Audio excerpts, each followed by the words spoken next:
Easy. Okay, I want everybody watching this to just take a chill pill, sit back and not engage yourselves in this current culture war that's going on.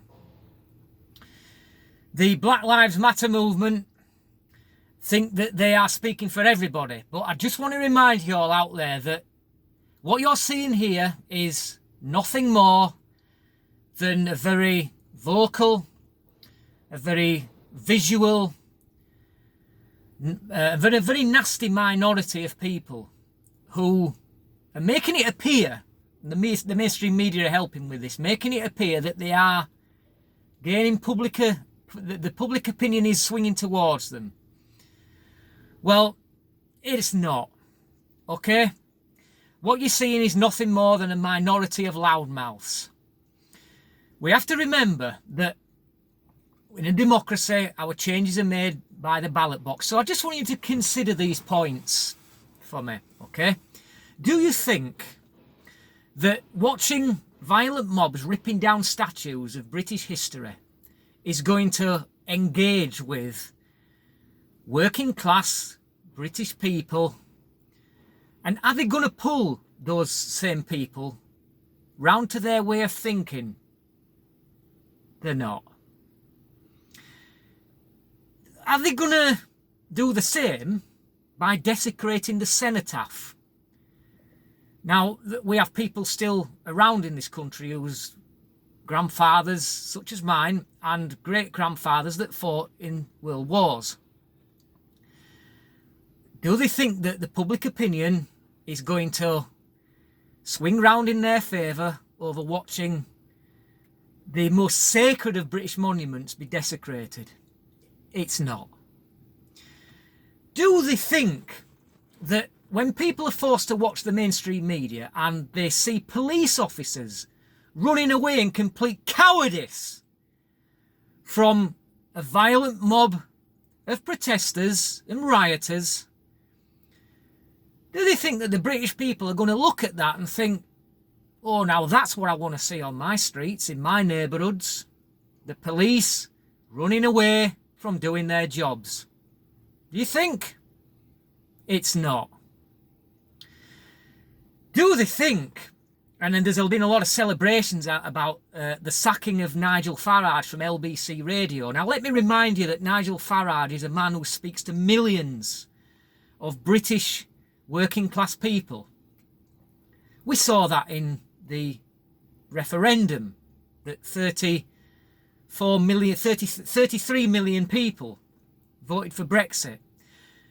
And sacking Nigel Farage just because he happened to say that Black Lives Matter resembling the Taliban.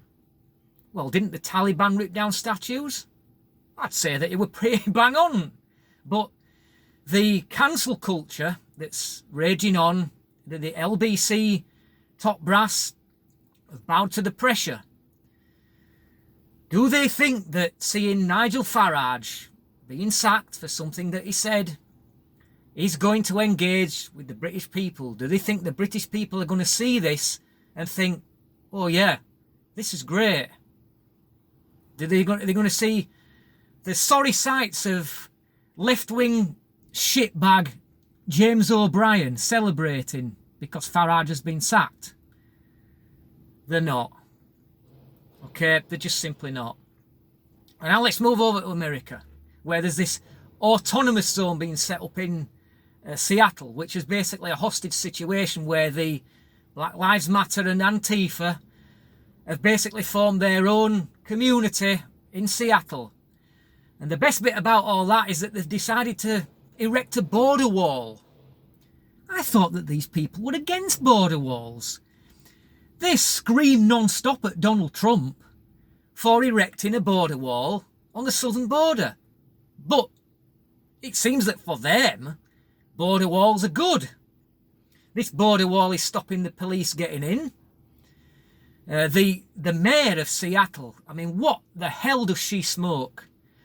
She's saying that these people have created a city of love or something like that. This is a hostage situation where people who own businesses here are being extorted for protection. They're not being allowed to leave. Do they think that in America that this is going to swing public opinion round to voting for the Democrats and for voting for Sleepy Joe? Do they think that? Watching the police being unable to do nothing. Do they think that's going to swing opinion round to voting for Democrats? It's not. Ordinary people are going to swing round to voting for Trump because they see Trump as somebody who is standing up for law and order. And he's saying, if you don't sort your city out, I'm going to sort it out for you. That's going to engage with working class people. That's going to engage with law-abiding people. And last but not least, this campaign to defund the police that already seems to have got underway in America.